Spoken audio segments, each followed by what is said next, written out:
Years আসসালামু আলাইকুম। আসলে এই যে বৃষ্টি হচ্ছে, সকালে কিছুটা রোদ ছিল আর কি, দেখতেই পাচ্ছেন অবস্থা। এখানে কবুতরগুলো এই যে বৃষ্টিতে কিছুটা ভিজছে, হালকা হালকা বৃষ্টিতে ভিজুক, আসলে ওদের মতন ওরা কী করে একটু হালকা ঠান্ডা ওষুধ দিব, বৃষ্টিতে ভিজলে ভিজুক। দেখতেই পাচ্ছেন এই যে বাচ্চাগুলো ভিজতেছে, এই আর কি, ওদের মতন ওরা ভিজুক। দেখতেই পাচ্ছেন অবস্থা, এই আর কি, দেখেন কী অবস্থা বৃষ্টিতে। ন্যাচারালি আবার শুকায় যাবে এই আর কি। এগুলো কালকে ছাড়ছিলাম নরেশ সেকশনটা, মাদিরগুলো এখনও লোকেশন দিতে পারি নাই। চিন্তা করছিলাম আজকে ছাড়বো, কিন্তু আকাশের ওয়েদার খুবই খারাপ, এই আর কি অবস্থা। দেখতেই পাচ্ছেন কিন্তু ড্রপিংগুলো পানি ড্রপিংয়ের গাগুলো নোংরা হয়ে যাচ্ছে, দেখতেই পাচ্ছেন অবস্থা। এই আর কি এই আর কি। আর এখানে ঢেকে রাখছি আমার বিধান নরগুলো, ওই পাশে ঢেকে রাখছি, বিল্ডিংগুলো মনে জামাটা আটকাই দিচ্ছি, এই অবস্থা।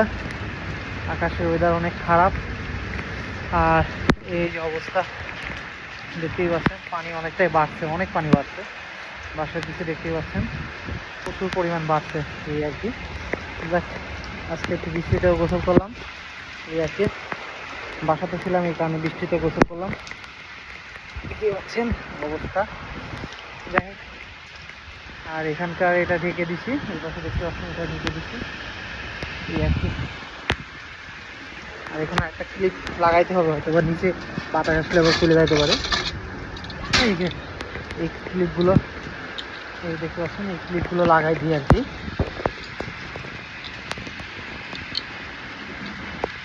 আচ্ছা, লাগাই দিলাম, এই যে বাতাস আসলে আর ছুটবে না আশা করি। আর এখানে কিছু পরিমাণ দেখলাম কেউ পড়ে গেছে, কিছুটা বাতাস, কিন্তু পানি হাসলা পানি ঢুকে আর কি। এই যে দেখতে পাচ্ছেন অবস্থা,